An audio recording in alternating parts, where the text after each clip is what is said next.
Hey, it's me, SB again, and we are continuing on with our needle tatting series, and in this one, we are going to learn how to do a true ring in needle tatting, and I'm going to show you how to do it with the ball thread still attached, and also how to do it without having the ball attached, because usually that's how you're going to be doing it anyways.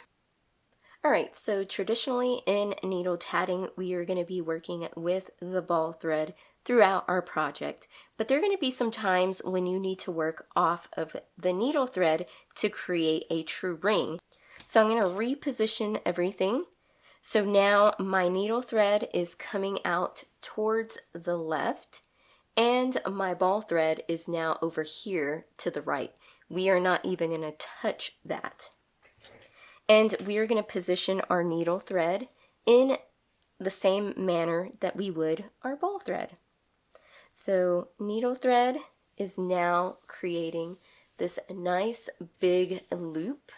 And I'm going to go ahead and just create a simple ring just so you can see the difference.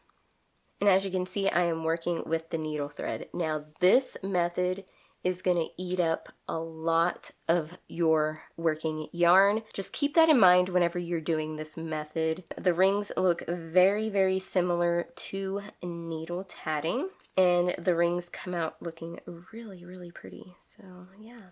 And on this one, I'm actually going to join to the top of this ring here. This is no particular pattern at all. I'm just kind of making it up as I go. As you can see, my needle thread is getting much shorter as I'm working.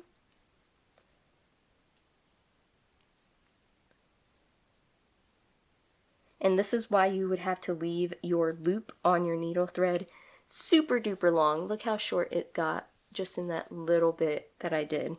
And the key thing to note about a true ring is that you do not have to loop this loop around the needle or anything. You can simply just pull through as you would do a chain. So let's see the magic happening.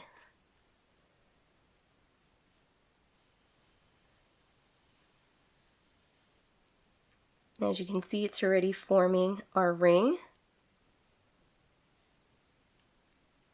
And no tying off is necessary with a true ring. And there we go. As you can see, I created a true ring with a needle. And I'm going to give you a close-up of that. So this is the ring that we just created, which is a true ring. And these rings that we created earlier are all mock rings or self-closing mock rings. And yeah, to me, the true ring is the best looking of the bunch. As you can see here, my needle thread has gotten really short, almost to the point where it's not going to be workable anymore. So just keep that in mind. And we still have our ball thread attached, as you can see here. So on our next element, we would be creating a chain. So we would just turn our work, make sure we don't get anything tangled, and we would work off of our ball thread to create our chain. Because currently, as far as I know, you cannot create a chain using just the needle thread. You have to have ball thread attached. But yeah, there it is. I'm going to show you how to create a ring just from scratch with just the needle thread only. Alright, so I still have my yarn here on the ball, but now we are going to have to pull off a length of thread or yarn.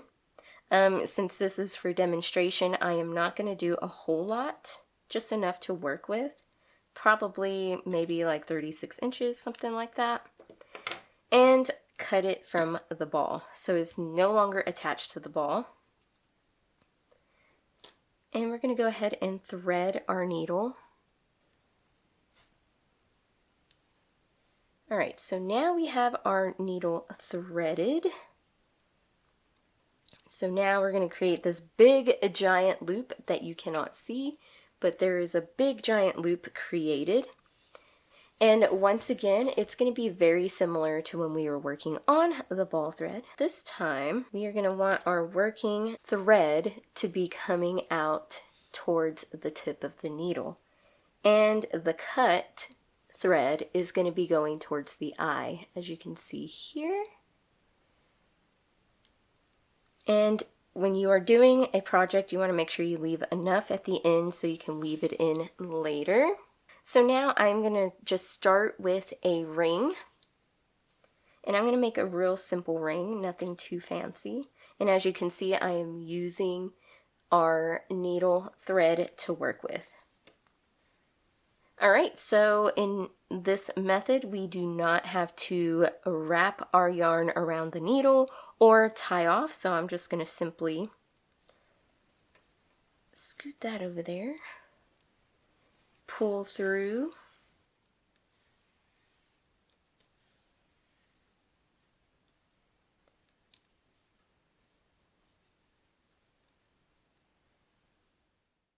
and there is the cutest little ring that you ever did see coming from a needle. And yeah, and now all we would do is turn our work like that and continue working our next ring, which mainly in this version of needle tatting, that's what you're going to be creating, is nothing but rings, because we no longer have our ball yarn attached, so we cannot be creating rings in this method. So yeah, this would be another ring, and I'm just going to show you what that looks like real quick. Alright, so now we're just going to pull through to create our next ring. Simple enough. And another thing to remember about making true rings on a needle is that you're going to need a heck of a lot of yarn or thread to complete your project, or you're going to have to attach it every so often. Okay, so there is our next ring in our true rings. And yeah, we got 2 true rings now. And now all we do is, once again, just continue working on to our next element and keep going.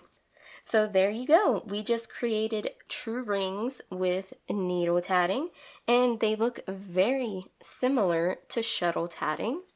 I hope that this video was informative and it taught you something. And yeah, I will see you in the next video. Thanks for watching. Bye!